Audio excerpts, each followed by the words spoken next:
ខេត្តសៀមរាបប្រៀបថាណោសតកាលខ្ញុំប្រតិព័ន្ធការបាត់ដំបងដល់ចិនគំរួញគួញគិនគេងផ្សងតែបាត់ដំបងបងស្មាចំបាឥឡូវបានយល់ចំពេសៀមរាបក្រអូបជួតជ្រាបពោពេញអមរា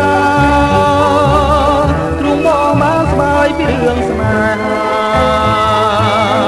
នៅការចំបាឲ្យរៀមក្រៀមក្រមរយព្រួយរយនឹករយសែនទន់ទឹង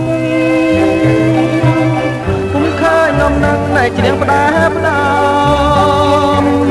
កន្លងក៏ទៅជាយូរខែឆ្នាំតាឲ្យទ្រាំចាំដេចទៅ